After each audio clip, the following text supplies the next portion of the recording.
عربية لغتي وفصحى، والأمر لا يحتاج شرحا.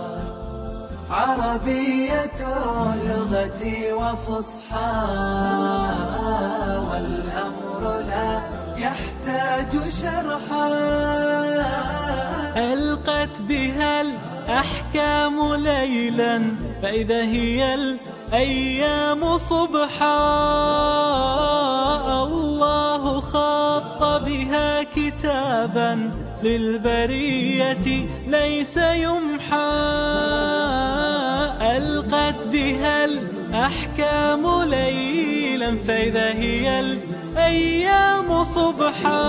كلمة خاف من باب فتح يفتح، فنقول خاف يخاف، خاف يخاف. ومصدره خوفا وخيفا وخيفة ومخافة. أربعة مصادر لكلمة خاف، أربعة مصادر: خوفا وخيفا وخيفة ومخافة. عندما نقول خاف معناه فزع، مفهوم. ومن مزيد فيه نستخدم هذه الكلمة من باب تفعيل وإفعال وتفعل، فنقول خوف يخوف التخويف. ومن باب إفعال نقول أخاف يخيف إخافة. ومن باب تفعل نقول تخوف. صحيح. وردت هذه الكلمة في القرآن الكريم أكثر من 124 موضع، وشرحه المفسرون بمعاني كثيرة في القرآن الكريم. مثلا شرحه بمعنى رهب، وشرحه في موضع بمعنى حذر، وشرحه في موضع شرحه بمعنى نظر، وفي موضع وجل، وفي موضع خشية، وفي معنى أشفق واتقى. انظروا، في الأصل هذه الكلمات كلها تدل على الخوف، ولكنها مستقلة في المعنى. عندما نشرح بهذه المعاني كلمة خوف في القرآن الكريم، فننسى آنئذ أن تلك الكلمات قد وردت مستقلة في القرآن الكريم كما سأشرحها. هنا نحتاج أن نقرأ كتاب عالم كبير نبيل شهير في خامس الهجري، اسمه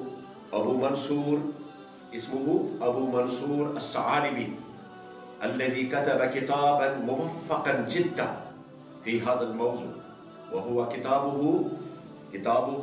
اسم كتابه فقه اللغة والسر العربية. ذكر فيه هذه الكلمات، يعني عندما قال الله تبارك وتعالى في كتابه الكريم رهب ترهبون به عدو الله، مثل هذه الكلمات، فما معناه؟ ما معنى رهب، وما معنى حذر، وما الفرق بين نظر ووجل وخشية وأشفق واتقى؟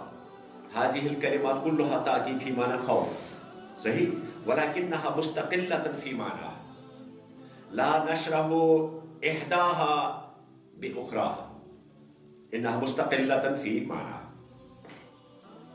لو لم تكن ذلك لما وردت هذه الكلمات في كتاب الله الكريم في معاني كثيرة.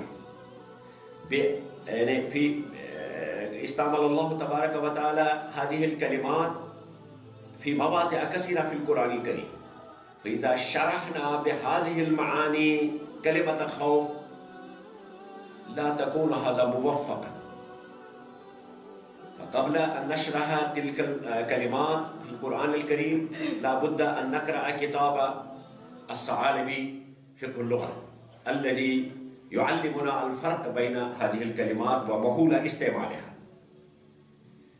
لا أستطيع هناك أن أستقصي كل ما قال هذا العالم النبيل والشهير، لغوي كبير وأيضا هو مفسر شهير، بل كان المفسرون يجلسون أمامه ويدرسون عليه ويتعلمون عليه الفرق بين هذه الكلمات. فلا يكون حق لو ترجمنا بكلمة خاف، لو ترجمنا كلمة خاف بهذه الكلمات لأنها مستقلة في المعنى. انظروا إلى القرآن الكريم كيف يقول الله تبارك وتعالى هذه الكلمات بنفسها يستخدمها في كتابه الكريم. مثلا في معنى الرهبة الله تبارك وتعالى يأتي بكلمة ترهبون به عدو الله وعدوكم، ترهبون به عدو الله وعدوكم. فلو قلنا تخوفون، نعم نضطر أن نقول نخوف، ولكنها ليست لها متبادلة وليست لها مرادفة. هذه الكلمات ليست، نعم نضطر أن نأتي في شرح هذه الكلمات، ولكنها هي مستقلة في معناها.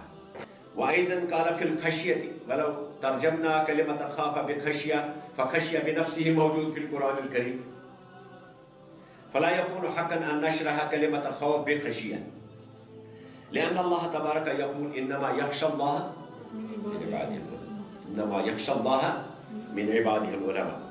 ولو ترجمنا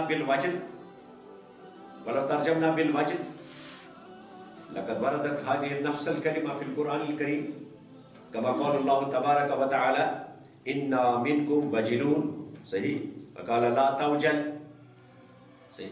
فلا يكون حقا أن نترجم كلمة خاف بالوجل، إنها مستقلة في المعنى، إنها مستقلة في معناها. ولا يكون مناسبا أن نترجم كلمة حذر، أن نترجم هذه الكلمة بكلمة حذر، لأن الله تبارك وتعالى استخدم كلمة حذر أيضا في كتابه الكريم، فقال مثلا يحذر المنافقون، لو قلنا يخاف نعم نضطر أن نقول نأتي بهذا المرادف، ولكنها مستقلة في معناها. هذه النقطة لا بد أن تفهموها وتدركوها. ولا يمكننا أن نترجم كلمة خوف بالنظارة، لأن الكلمة وردت في القرآن الكريم أأنذرتهم أم لم تنذرهم، صحيح، أأنذرتهم أم لم تنذرهم. وعندما نشرح القرآن الكريم بكلمات بالعربية فنقول أأنذرتهم أخوفتهم، صحيح. ولا يمكننا أن نشرح الكلمة بكلمة خوف بكلمة إشفاق، فأشفق يشفق إشفاق. ألم تروا أننا نسمي بعض الرجال إشفاق؟ نقول أشفاق، هذا جمع شفق، لا نقول إشفاق، لأن إشفاق معناه شق والخوف. ولا يمكننا أن نترجم كلمة خوف بكلمة إشفاق، لأن الله تبارك وتعالى استقل بهذه الكلمة في القرآن الكريم وقال وأشفقنا أن يحملنها إنا عرضنا الأمانة على السماوات والأرض فأشفقنا أن يحملنها، يعني كانت بهن، نعم تخوفنا. فلا يمكن ترجمة هذه الكلمة بكلمة إشفاق، ولا يمكن ترجمة كلمة خوف بالتقوى، لأن الله تبارك وتعالى في كتابه الكريم جاء بكلمات كثيرة استخدم فيها كلمة التقوى، وهو شيء آخر وهو مستقل في معنى. قال فاتقوا النار التي، صحيح. فلو ترجمنا أيها الطلبة، ولو ترجمنا كلمة خوف في القرآن الكريم بهذه الكلمات فيبقى هناك شيء مهم، لما وردت هذه الكلمات، صحيح. فنقول يعني هذه الكلمات هي مستقلة في معناها في القرآن الكريم، لا نشرح كلمة خوف بهذه الكلمات بالرهبة أو بالخشية أو بالوجل أو بالإشفاق أو بالحذر أو بالنظارة، صحيح، أو بالتقوى، لأن نفس الكلمات قد وردت في القرآن الكريم. وصلنا إلى هذه النتيجة أن كلمة الخوف لا نترجم، نعم نضطر أن نأتي بهذه الترجمة، ولكن نضطر إلى الترجمة، نضطر إلى الترجمة. أما هذه الكلمات بنفسها مستقلة في القرآن الكريم، وهي في معناها نعم مرادفا معناها الرهبة والنظارة والخشية والوجل والحذر والإشفاق، والإشفاق والتقوى. هذه هي كما ذكرت هناك على السبورة، لو رأيتم هناك من هذه مكتوبة على السبورة منذ كلمة الخوف، نعم ترجمة بعض المفسرين، ولكنهم اضطرروا إلى شرح هذه الكلمات. النقطة المهمة التي أريد أن أفهمكم صحيح، وهي يعني هذه الكلمات لو ترجمنا كلمة الخوف بهذه الكلمات التي هي مرادفة لها، لا بد أن تعرفوا هذه الكلمات نفسها وردت في القرآن الكريم. بل لما جاءت هذه القرآن الكريم؟ قرآن فجر يا أخي مشهود، والخير في صفحاته معقود، فاحرص على القرآن لا تبخل به، فالخير دوما للورى مردود.